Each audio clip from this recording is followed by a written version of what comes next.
Halo pendengar kisah, selamat datang kembali di channel kami yang membahas kisah kriminal yang benar-benar terjadi di seluruh dunia. Kami berharap semoga kalian semua dalam keadaan sehat walafiat dan dijauhkan dari mara bahaya. Dalam kisah hari ini, kami akan menceritakan tentang sebuah kasus pengeksekusian yang sangat menyedihkan. Yang mana ada seorang pria asal Inggris yang dengan tega mendorong istrinya yang sedang hamil dari puncak tebing yang tinggi di sebuah tempat wisata di negara Skotlandia. Aksi pengeksekusian tersebut terjadi pada tahun 2021 dan saat itu tidak ada satupun orang yang melihat sang pelaku melakukan aksinya. Namun tetap saja tidak ada kejahatan yang sempurna. Beberapa orang yang sempat menolong korban memberanikan diri untuk membela korban karena mereka mempunyai bukti-bukti yang kuat. The couple were captured on CCTV heading to the Arthur Seat hilltop. Bagaimana pengungkapan dari kasus ini dan apa motif pelaku melakukan hal tersebut? Jadi beginilah kisah di baliknya. Di negara Inggris, tepatnya di kota Leeds, tinggallah seorang wanita bernama Fauziah Javed yang berusia 31 tahun. Fauziah merupakan putri satu-satunya dari pasangan Muhammad Javed dan juga Yasmin Javed. Keluarga mereka merupakan keturunan Pakistan Muslim yang sudah menetap sampai beberapa generasi di negara Inggris. Sebagai anak satu-satunya, Fauziah dibesarkan dengan penuh cinta dan kasih sayang. Keluarganya juga mendidik Fauziah supaya bisa menjadi wanita yang bertanggung jawab dan pemberani. Berkat hal itu, Fauziah pun berhasil lulus dari kampusnya yang bernama University of Sheffield dengan mengambil jurusan hukum. Setelah lulus dari sana, dia pun menjadi seorang pengacara spesialis hukum ketenagakerjaan. Sebagai pengacara, dia akan memberikan nasihat hukum dan juga membela pekerja dalam segala hal yang berkaitan dengan hubungan kerja.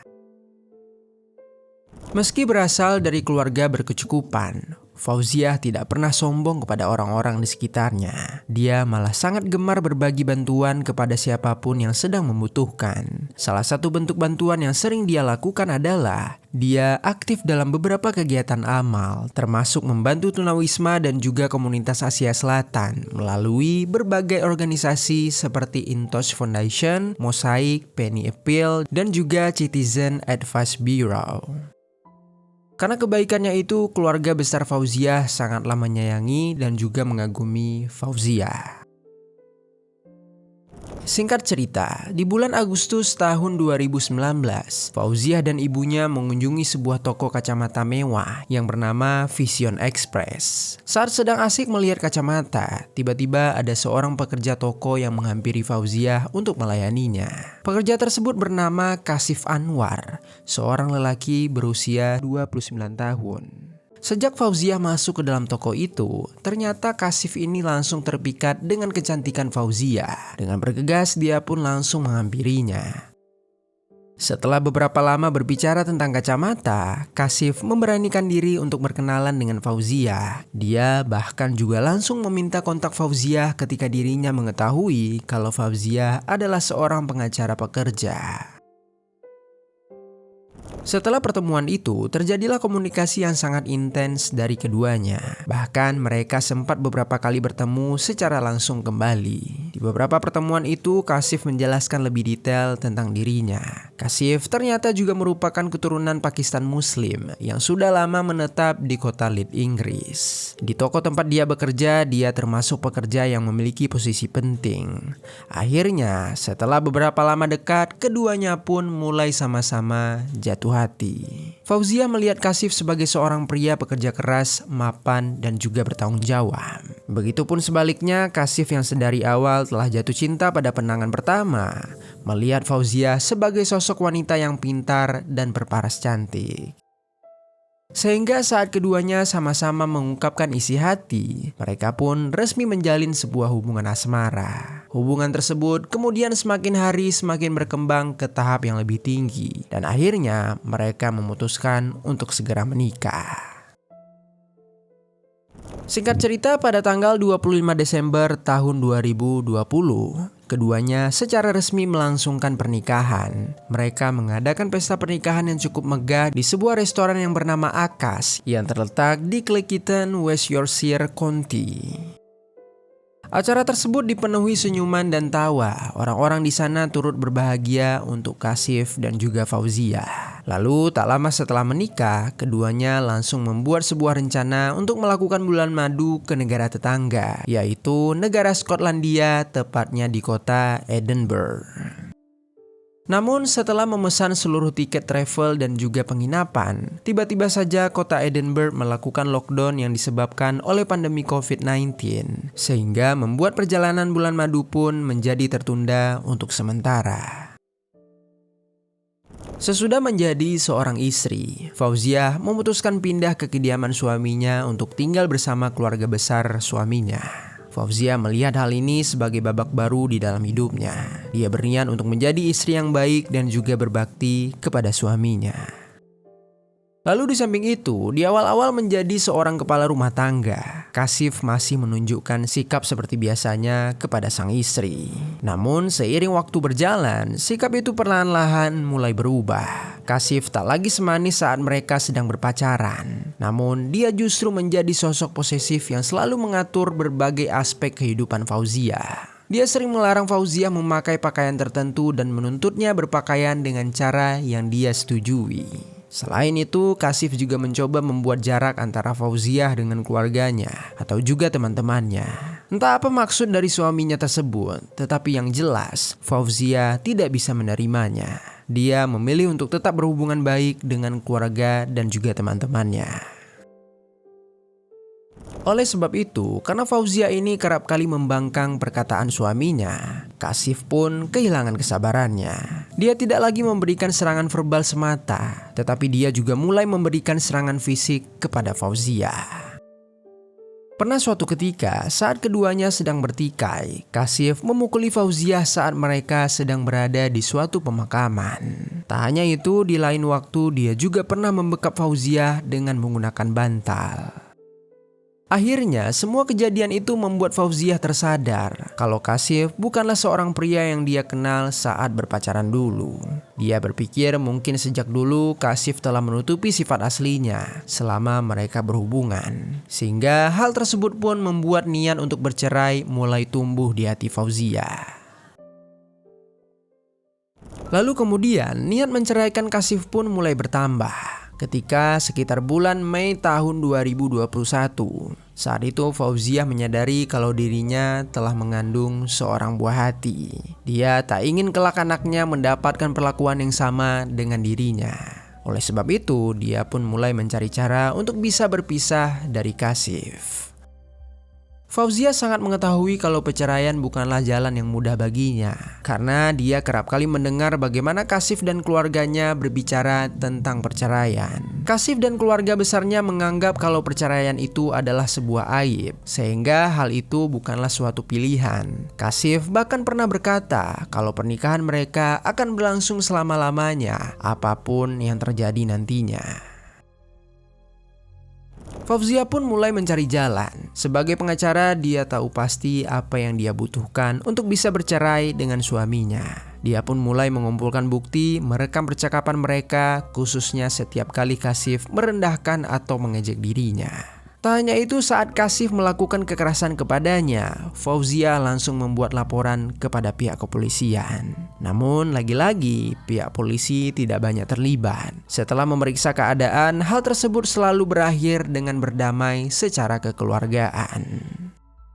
Meski merasa kecewa, Fauzia tetap mengambil hikmahnya. Dia berharap dengan beberapa laporan tersebut, semoga saja Kashif memiliki catatan KDRT yang mungkin nanti akan berguna untuk perceraiannya. Semua usaha kesedihan Fauzia ini tidak ditanggung sendirian. Dia membagikannya kepada sang ibu, tempat pelipur lara sekaligus penguat hatinya. Sang ibu pun secara penuh mendukung keinginan Fauzia untuk berpisah dengan suaminya tersebut. Lalu kemudian lama-kelamaan Kashif mulai merasa jengah dengan sikap istrinya yang tidak bisa dia kontrol dan juga pembangkang.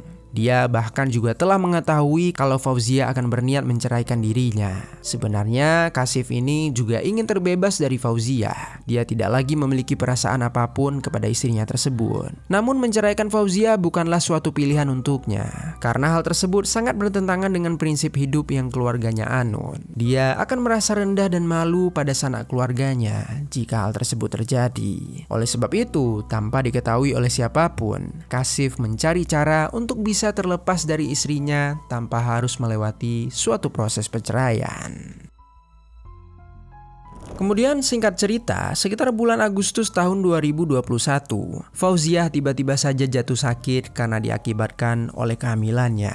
Dengan berat hati, Kashif langsung membawanya ke rumah sakit untuk dirawat di sana selama beberapa hari. Fauzia saat itu dirawat di sebuah kamar bangsal atau kamar yang juga terdapat pasien lain di dalamnya. Saat sedang di kamar itu, sebenarnya keduanya sedang terlibat pertikaian. Lalu Kashif tiba-tiba saja mengatakan kepada istrinya kalau nanti hari melahirkan untuk Fauzia tiba dan dia meninggal dalam proses itu, hal tersebut bukanlah suatu masalah bagi Kashif. Kashif malah akan bersyukur akan terbebas dari istrinya tersebut. Mendengar ucapan itu, membuat Fauzia terkejut dan bersedih. Dia tak menyangka suaminya bisa mengatakan hal setega itu. Padahal kamar itu tak hanya diisi oleh mereka saja, namun ada beberapa pasien dan keluarga pasien lainnya di sana. Mereka semua secara jelas mendengar apa yang dikatakan oleh Kashif, karena mereka juga menunjukkan ekspresi wajah yang sama seperti Fauzia. Lalu seiring waktu berjalan, sepulang dari rumah sakit, beberapa minggu kemudian Kashif mengabari istrinya kalau jadwal bulan madu yang dulu sempat tertunda akan dijadwalkan kembali dalam waktu dekat. Meski perasaan keduanya tak seperti di awal pernikahan, keduanya memutuskan untuk tetap melakukan perjalanan bulan madu tersebut. Sekedar mengingatkan, di sini kami tidak mendapatkan informasi pasti tentang mengapa dan apa alasan Fauzia tetap mau melanjutkan perjalanan bulan madu tersebut. Padahal di saat itu dia telah menguatkan hati untuk bercerai dan saat itu dia juga dalam kondisi hamil selama 5 bulan. Jika berbicara kemungkinan, mungkin saja saat itu Fauzia berpikir tentang uang yang telah dikeluarkan untuk biaya perjalanan tersebut. Apalagi jarak antara kota Leeds dan juga Edinburgh juga cukup dekat, hanya berkisar 4 jam perjalanan darat. Dan atau mungkin Fauzia telah termakan oleh omongan suaminya yang terus meyakinkan dirinya untuk melakukan perjalanan bulan madu itu. Singkat cerita, pada tanggal 1 September tahun 2021, setelah 4 jam melakukan perjalanan, keduanya sampai di kota Edinburgh, Skotlandia.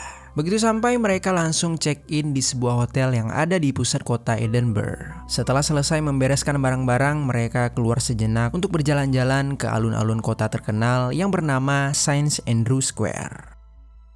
Setelah lelah berjalan-jalan, keduanya kembali ke hotel untuk beristirahat. Dari luar, pasangan ini terlihat seperti pasangan biasa saja. Namun jika diketahui lebih dekat, keduanya seringkali bertengkar selama perjalanan tersebut. Kashif kerap kali mengeluh dan marah karena hal-hal kecil, sehingga membuat Fauzia menjadi stres sampai dia sempat menangis di pinggir jalan. Ketika Fauzia menangis, membuat beberapa orang mendekatinya, menanyakan apa yang sebenarnya terjadi.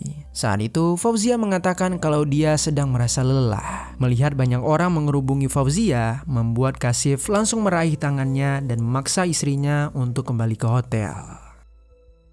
Saat sudah sampai di hotel, keduanya kembali bertengkar. Kashif memarahi Fauzia dengan mengatakan betapa lemah dan leletnya Fauzia. Sementara Fauzia berusaha membela diri, mengatakan kalau dirinya lelah dan juga sedang hamil 5 bulan. Sehingga wajar saja jika dia sedikit lambat dari Kashif. Namun Kashif masih tak mau mengalah. Dia tetap menyalahkan istrinya. Pertengkaran ini bahkan sampai terdengar oleh staf hotel tempat mereka menginap. Namun mereka tidak bisa melakukan apa-apa karena mereka pikir hal tersebut adalah ranah pribadi. Di malam yang tenang itu, Fauzia tidur dengan hati yang gelisah. Berada di negara asing tanpa keluarga dekat membuatnya merasa takut. Belum lagi, Kashif terus-menerus memarahi dirinya. Hal itu membuatnya cemas dan ingin segera pulang. Namun dia tak berdaya karena semua perjalanan telah diatur oleh Kashif. Lalu keesokan harinya, tepatnya pada tanggal 2 September tahun 2021, Fauzia dan Kashif sarapan pagi di sebuah restoran dekat hotel mereka. Setelah selesai makan, Kashif mengajak Fauzia untuk mendaki bukit Arthur Seat.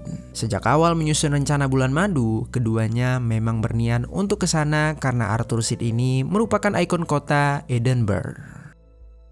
Akhirnya dengan langkah berat, Fauzia berjalan bersama Kashif menuju ke bukit tersebut.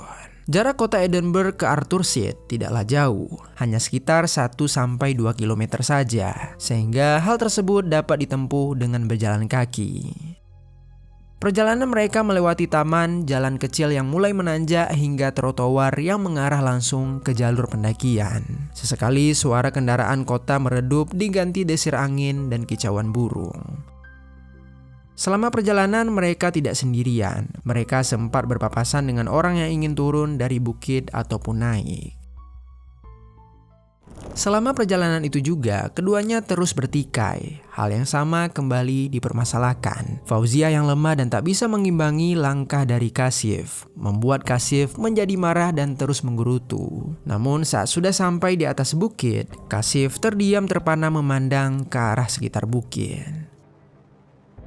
Tak lama kemudian Fauzia menyusul sampai di atas puncak. Sama seperti Kashif, dia juga terpana melihat pemandangan yang cukup indah tersebut. Di momen tersebut, Fauzia posisinya membelakangi Kashif. Dia berdiri tak jauh dari tepi tebing dengan menghadap ke jurang. Kondisi ketika itu kebetulan sedang sepi, hanya ada pasangan tersebut di atas bukit. Di sana Fauzia berdiri, tubuhnya terlihat rapuh di antara dinginnya udara dan tebing yang curam. Kashif yang berada di belakangnya memandang istrinya tersebut. Kemudian dia melangkah pelan, langkahnya berat, matanya tajam menatap sosok yang tak berdaya di hadapannya. Ketegangan yang sejak awal terpendam di antara mereka seakan mencapai titik didih di tempat sunyi itu. Tidak ada suara kendaraan, tidak ada hiruk pikuk kota, hanya desir angin dan detak jantung yang memacu waktu. Kemudian setelah berdiri tepat di belakang Fauzia, tangan Kashif terangkat. Lalu tanpa ragu, dia mendorong Fauzia dengan kekuatan penuh. Seketika itu juga tubuh Fauzia terhempas ke depan melewati batas tanah yang kokoh. Lalu melayang sejenak di udara sebelum gravitasi menarik dirinya ke arah bawah. Suara teriakannya terbawa angin sampai terdengar ke telinga orang-orang yang ada di sekitar. Suara teriakan itu diakhiri dengan dentuman keras, suara tubuh Fauzia yang menghantam tanah. Saat itu seorang wanita bernama Dania Rafiku juga sedang mendaki puncak tersebut. Lokasinya tidak jauh dari lokasi jatuhnya Fauzia. Dia mendengar suara teriakan dan dentuman keras. Dania yang menyadari kalau seseorang baru saja terjatuh, dia langsung mencari titik lokasi orang tersebut. Begitu berhasil menemukannya, Dania benar-benar terkejut dengan apa yang dia lihat. Dia langsung mengecek kondisi korban lalu berusaha memberikan pertolongan pertama. Saat itu keadaan Fauzia cukup parah, kepalanya terluka, tangan dan kakinya patah, dan sekujur tubuhnya dipenuhi dengan cairan merah. Namun saat itu Fauzia masih dalam keadaan sadar. Di dalam kondisi kritis itu, Fauzia mencoba untuk mengumpulkan sekuat tenaganya dengan berbisik kepada perempuan yang sedang menolongnya. Dia mengatakan untuk tidak membiarkan suaminya mendekati dirinya, karena suaminya lah yang telah mendorongnya dan mungkin dia berniat untuk mengeksekusi dirinya. Dania yang mendengar itu kembali terkejut. Dia khawatir sang suami ini akan mendekati. Namun saat melihat ke sekitar tidak ada siapapun di sana. Dania kembali fokus kepada Fauzia. Sambil berusaha membantu Fauzia yang sudah sekarat, Dania langsung menghubungi petugas medis dan juga pihak kepolisian yang sedang bertugas di sana. Setelah membuat laporan, perlahan-lahan keadaan sekitar mulai menjadi ramai karena beberapa pendaki yang juga mendengar suara Fauzia ikut mendatangi lokasi itu. Tak lama kemudian seorang polisi dan petugas medis sampai di kaki bukit Arthur Seat. Mereka awalnya merasa kesulitan untuk menemukan lokasi, namun untungnya beberapa pendaki membantu mengarahkan mereka untuk ke lokasi jatuhnya korban. Begitu sampai di sana, petugas medis langsung memeriksa keadaan korban. Saat itu kondisi korban sudah semakin kritis. Namun korban masih sadarkan diri. Dan ketika itulah salah seorang petugas polisi yang bernama Rhiannon Clayton mencoba untuk mengajak korban berbicara. Rhiannon menanyakan apa yang terjadi kepadanya. Pertanyaan itu dijawab oleh korban dengan suara yang sangat pelan. Dia dengan lirih mengatakan kalau suaminya lah yang telah mendorong dirinya dari atas tebing. Tak lama kemudian, sangat disayangkan, setelah mengatakan hal itu, kondisi korban semakin memburuk. Lukanya terlalu parah hingga menyebabkan dirinya mendapatkan serangan jantung.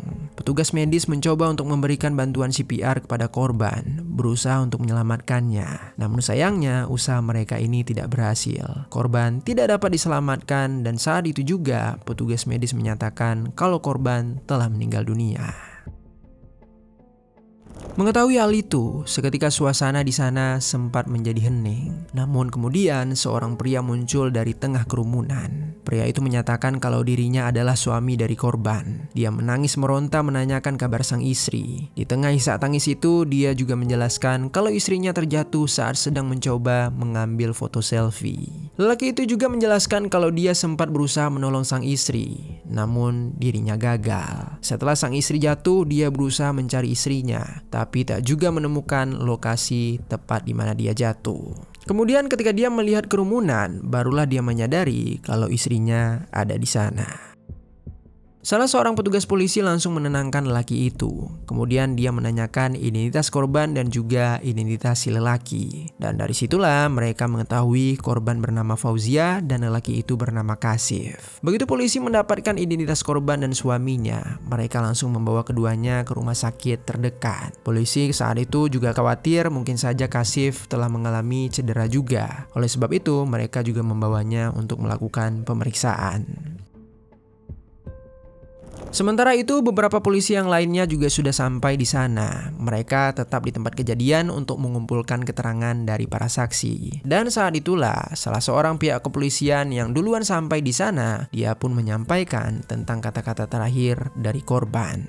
Kesaksian polisi yang bernama Rhiannon ini kemudian didukung oleh kesaksian lain dari seorang perempuan bernama Dania. Dania ini adalah orang pertama yang menemukan korban. Selain itu, ada juga tambahan dari beberapa saksi yang menyatakan kalau mereka sempat melihat korban dan suaminya berdebat saat mendaki. Karena semua kesaksian itu, polisi pun langsung bergerak. Mereka berangkat ke rumah sakit untuk segera mengamankan Kasif. Masih di hari yang sama, sekitar malam hari, tepatnya di tanggal 2 September tahun 2021, Kasif ditangkap dan didakwa atas tuduhan pengeksekusian. Dia diamankan oleh pihak kepolisian untuk kemudian ditahan sambil menunggu pemeriksaan lebih lanjut. Proses pemeriksaan ini berlangsung cukup lama. Polisi mengumpulkan berbagai kesaksian dari banyak orang, termasuk keluarga dan juga teman-teman Fauzia. Persidangan untuk Kasif dilangsungkan hampir memakan waktu sekitar 2 tahun. Dan pada bulan April 2023, barulah persidangan itu diungkapkan kepada publik. Di dalam sidang itu, jaksa penuntut memberikan bukti-bukti beberapa kesaksian dari berbagai pihak. Kesaksian kunci diberikan oleh Dania dan juga Rhiannon. Keduanya mengungkapkan kalau Fauzia menyatakan Kasiflah yang telah mendorongnya dari atas tebing. Selain itu, ada juga kesaksian tambahan dari keluarga korban, yaitu ibu korban yang bernama Yasmin Javin. Yasmin mengungkapkan kalau Kasif ini sering melakukan kekerasan kepada Fauzia. Karena itulah Fauzia sedang bersiap untuk bercerai dari suaminya itu. Kesaksian dari ibu korban menjadi sebuah landasan bagi jaksa untuk mengungkapkan motif pelaku, yaitu enggan bercerai dengan korban. Tak hanya itu, muncul lagi kesaksian lainnya dari orang-orang yang sempat menjadi pasien di rumah sakit bersama Fauzia. Saat itu, mereka sempat dirawat bersama Fauzia sebelum Fauzia melakukan perjalanan bersama Kasif. Mereka adalah 2 orang wanita bernama Elizabeth Petty dan juga Francesca Cooper. Mereka menyampaikan kalau mereka sempat mendengar Kasif mengatakan tidak masalah baginya jika Fauzia meninggal saat dia melahirkan nanti. Hal itu akan disyukuri oleh Kasif karena Kasif akan terbebas dari Fauzia tanpa harus menceraikannya.